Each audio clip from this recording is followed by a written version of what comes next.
Ielts Listening, Model Test 2. You will hear a number of different recordings, and you'll have to answer questions on what you hear. There will be time for you to read the instructions and questions, and you will have a chance to check your work. All the recordings will be played once only. The test is in 4 sections. Write all your answers in the listening question booklet. At the end of the test, you will be given 10 minutes to transfer your answers to an answer sheet. Now turn to Section 1.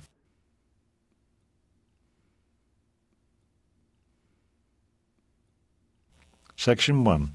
You will hear a conversation between an interviewer and a woman shopper. First, you have some time to look at questions 1 to 7.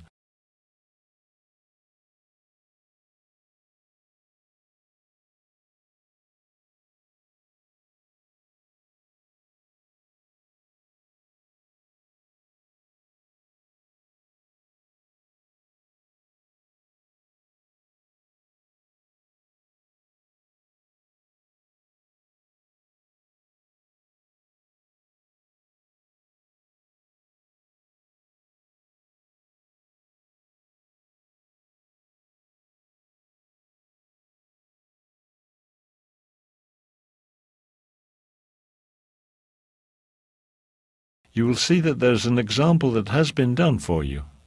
On this occasion only, the conversation relating to this will be played first. Excuse me, ma'am. Could I have a few minutes of your time? What do you need? First, welcome to Lougheed Mall, the largest shopping centre in Vancouver. We're conducting a survey of the shoppers at this mall. We want to learn about when and how often people shop, the stores they prefer. In general, people's habits when they shop at the mall. Would you mind answering a few questions about your shopping? The man says he's conducting a survey of shoppers, so B has been circled. Now we shall begin. You should answer the questions as you listen because you will not hear the recording a second time. Listen carefully and answer questions 1 to 7. Excuse me, ma'am. Could I have a few minutes of your time? What do you need? First, welcome to Lougheed Mall, the largest shopping centre in Vancouver. We're conducting a survey of the shoppers at this mall. We want to learn about when and how often people shop, the stores they prefer. In general, people's habits when they shop at the mall. Would you mind answering a few questions about your shopping? Not at all. Thank you. Today we're interviewing married women, that is, women with husbands and children who shop for their families. So the first question is, do you fit this category? Yes, I do. Wonderful. Now, I need to know your age. Are you between the ages of 18 and 25, 26 I'm and... 34. Oh, great. Okay. Now, how often do you shop here? Less than once a month? At least once a month? I have a big family. I have to buy a lot of things. I'm here at least twice a week. Well, that's just fine. You must be very familiar with the stores here. I certainly am. All right, then. The next question concerns the things that you buy. What do you usually shop for here? Just about everything. I've been in all the stores at one time or another. The clothing stores are quite nice, though, frankly, their prices are a bit high. And I like the bookstore, too, but... What I need to know, though, is what is the one type of thing you shop for most often? Would it be books? Oh, no. That's only occasionally. The reason I come here so often is for food. I told you I have a large family. I buy all our food at the supermarket here. Okay. So the next question is, how much time do you usually spend at the mall? What do you mean? Do you mean every week? I mean, each time you come here, how long do you spend? Oh, I'd say about an hour and a half or so, maybe a little longer. But I'm hardly ever here for more than 2 hours. Now, there's one last question in this section. How do you usually come to the mall? Do you take the bus? I always drive. Before you hear the rest of the conversation, you have some time to look at questions 8 to 10.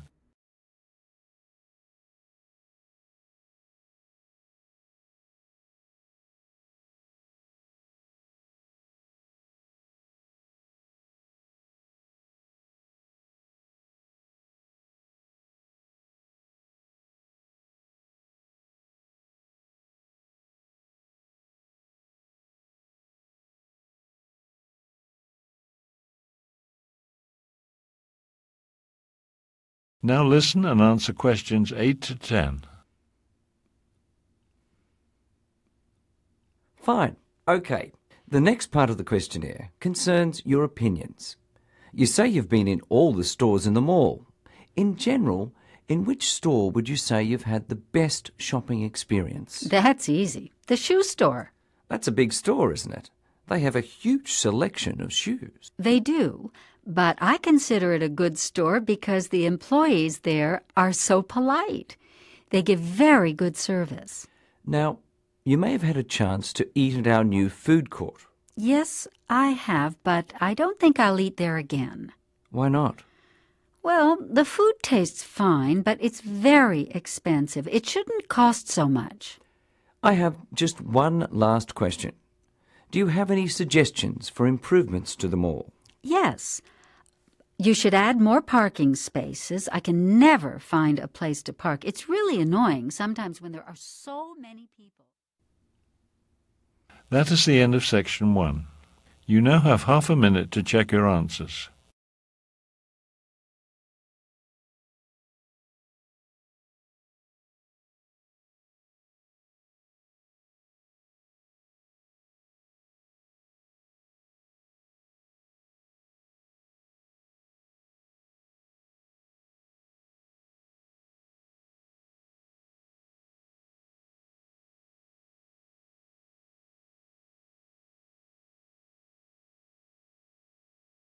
Now turn to section 2.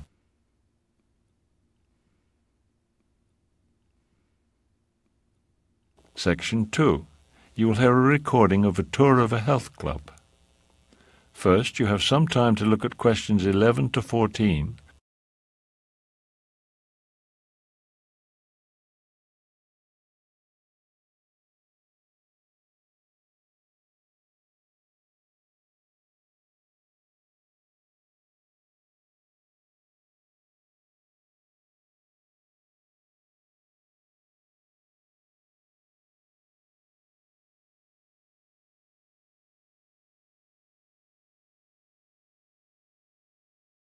Now listen carefully and answer questions 11 to 14. Good afternoon. Welcome to the Riverside Health Club. The purpose of today's tour is to let you become familiar with the different activities available at the club. I hope that by the end of the tour, all of you will decide to become members. When you become a member of the health club, you will have the opportunity to participate in a wide range of fitness activities. Over here, we have our indoor tennis courts. There are 3 of them, and if you don't know how to play, we offer tennis lessons throughout the week. Right here, next to the courts, is the club store. It's quite small, you see, but we have it as a convenience. So if you need snacks or drinks after exercising, you can buy them here. Okay, now this is the exercise room. It's the most well-equipped exercise facility in the city. You won't find old-fashioned weights for lifting here. We have only the most modern exercise machines. All the machines are electronic. They automatically adjust to your weight and fitness level, so you get the workout that's just right for you. The exercise room is run by Peter Jones, who's an expert in both fitness and technology, so he can help you become familiar with the machines. Once you learn how to use them, and Peter makes that easy, they're really great. I work out on them myself just about every day. Okay, in here we have the swimming pool. We offer different types and levels of swimming lessons. Also, you'll notice that the pool is Olympic size, so it's well suited for competitions. In fact, our swimming team is well known throughout the city. As a club member, you would have the opportunity to try out for the swim team if you're interested. Before you hear the rest of the tour, you have some time to look at questions 15 to 20.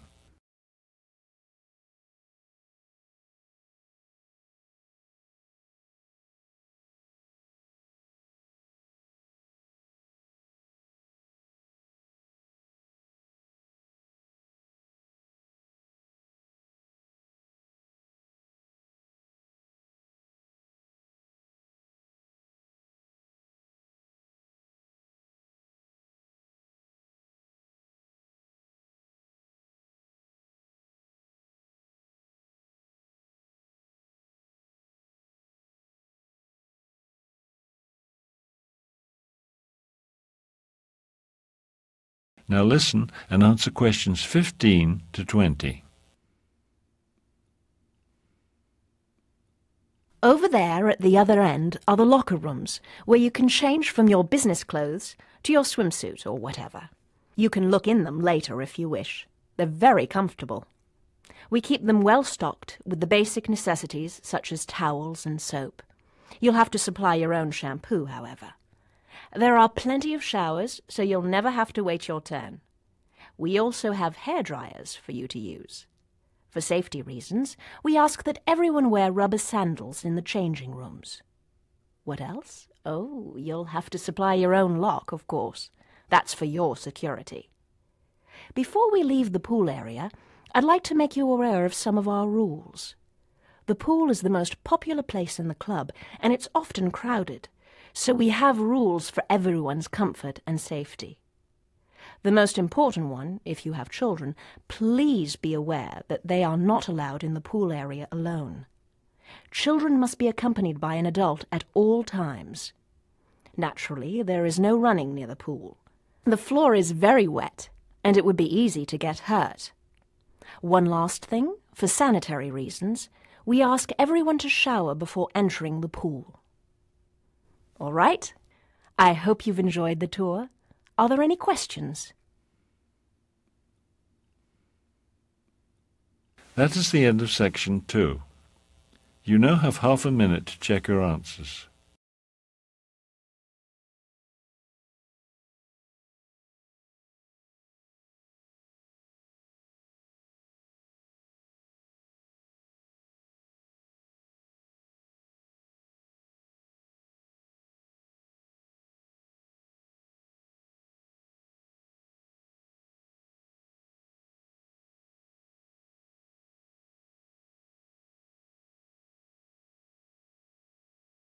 Now turn to section 3.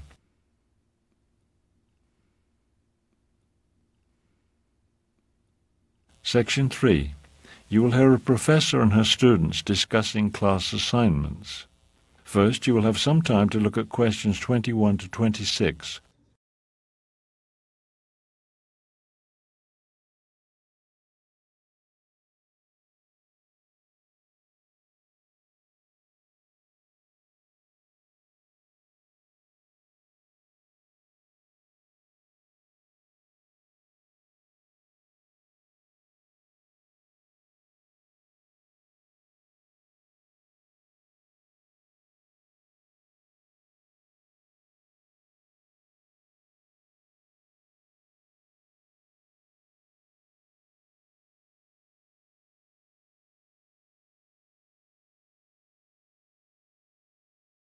Now listen carefully and answer questions 21 to 26.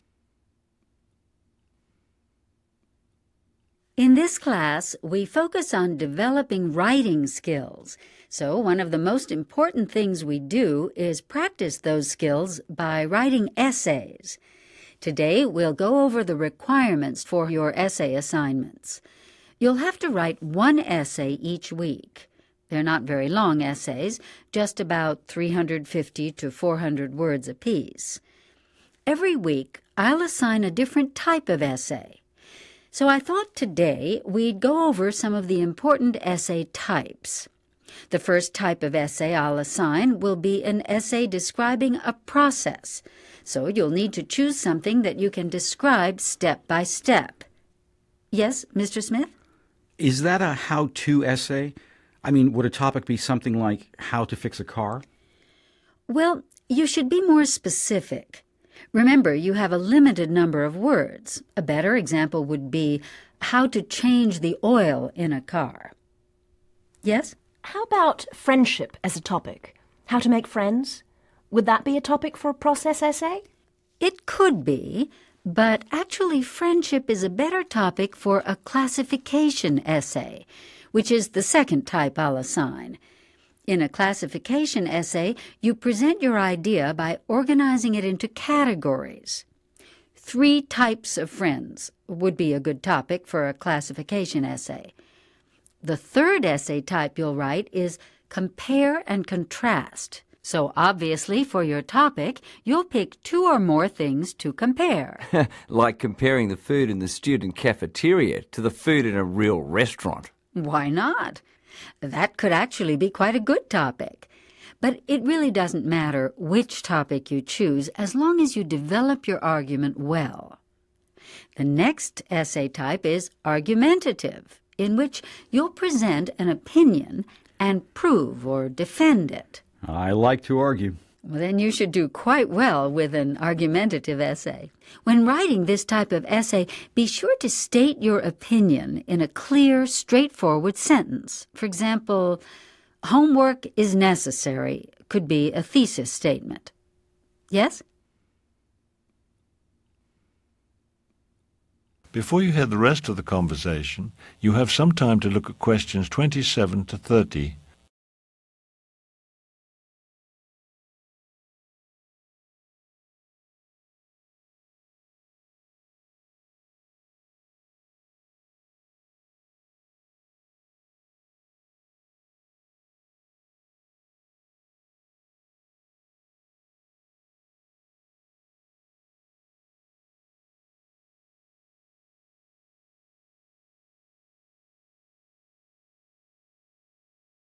Now listen carefully and answer questions 27 to 30. Will you give us the topics, or do we pick our own? I'd like you to pick your own topics. That way you can write about things that interest you. But be sure your topics are original. I want them to come out of your own heads, not out of any book on essay writing. So any original topic is fine, as long as it fits the assigned essay type. Are there any more questions? Yes? When are the essays due? Every Monday I'll make a new essay assignment, which you'll have to hand in to me the following Friday. Another question? Will the essays count toward the final grade? Of course. The essays are the most important thing we do in this class. Altogether, your essays will count for 65% of your final grade. Other classwork will count for 15%, and your tests will be 20% of the final grade. One more thing. Please type your essays on a computer. Handwritten essays are not acceptable, and I don't want to receive any photocopied work either. That is the end of section 3. You now have half a minute to check your answers.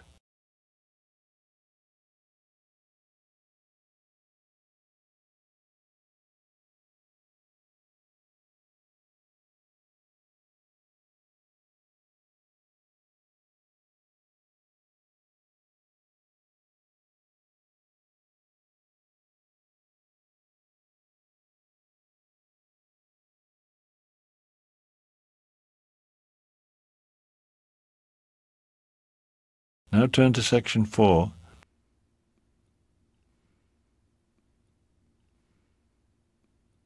Section 4. You will hear a professor give a lecture. First, you have some time to look at questions 31 to 36.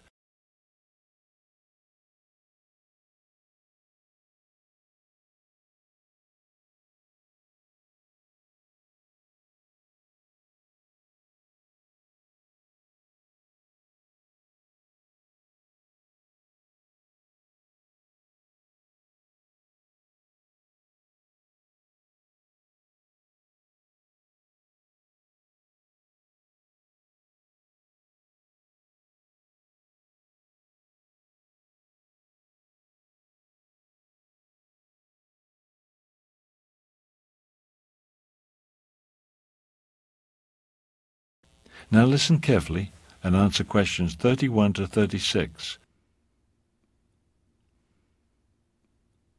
Good evening. I'm Professor Williams, and this class is Introduction to Anthropology. This class meets every Tuesday evening from 6:45 until 8:15. Please be on time for each class session. This evening we'll begin with a discussion of hunter-gatherer societies. This is an important topic because at one time all humans were hunter-gatherers.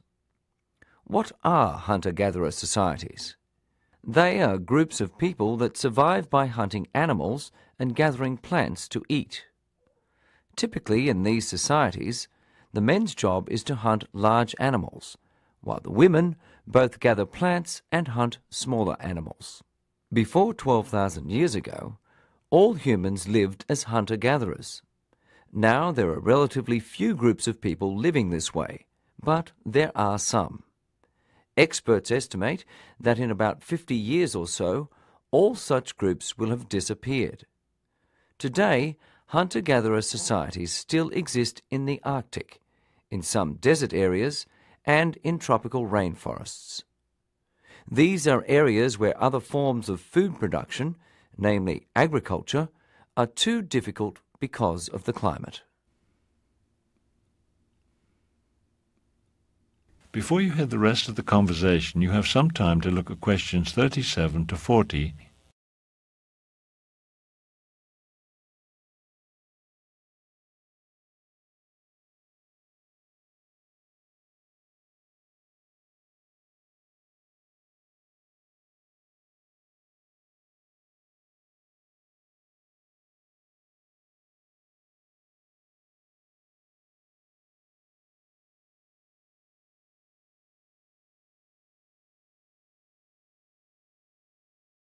Now listen carefully and answer questions 37 to 40. In history, many hunter-gatherer societies eventually developed into farming societies. What are some of the basic differences between hunter-gatherers and farmers? The first is that hunter-gatherers tend to be nomadic. They travel from place to place. Once they have used up the food in one area, they have to move on to the next place to find more. Farmers, on the other hand, are more likely to be sedentary. They can't move often because, of course, they have to stay in one place long enough to plant their crops and harvest them. Another difference is that hunter-gatherer societies generally have lower population densities. Farming can support much higher population densities than hunting and gathering can, because farming results in a larger food supply. So you'll find smaller groups among hunter-gatherers. Another very important difference is in social structure. A characteristic of hunter-gatherer societies is that they tend not to have hierarchical social structures. They usually don't have surplus food or surplus anything. And if they did, they would have no place to keep it, since they move around so often. So, in a hunter-gatherer society, there is little ability to support full-time leaders. Everybody has to spend their time looking for food. These societies are more egalitarian than farming societies, where we see hierarchical social structures begin to develop. Please bear in mind that everything I've said so far this evening is of a general nature. Next, we will look at some specific examples of hunter-gatherer societies to see how these general concepts translate into reality. That is the end of section 4. You now have half a minute to check your answers.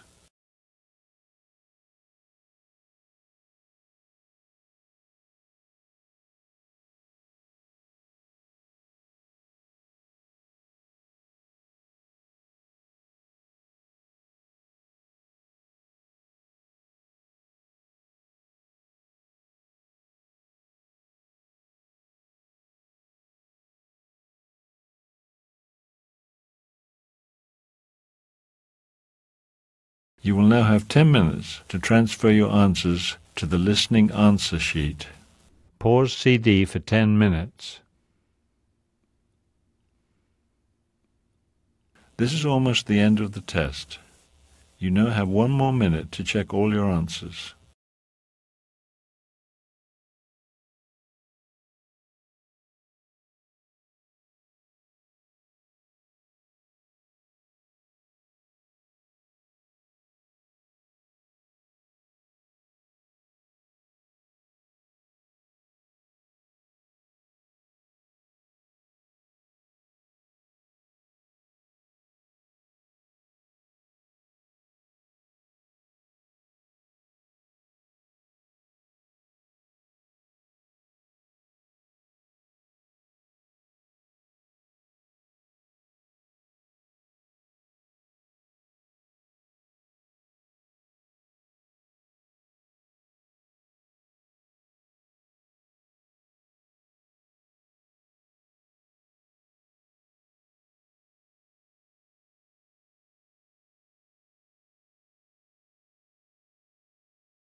That is the end of the listening section of Model Test 2.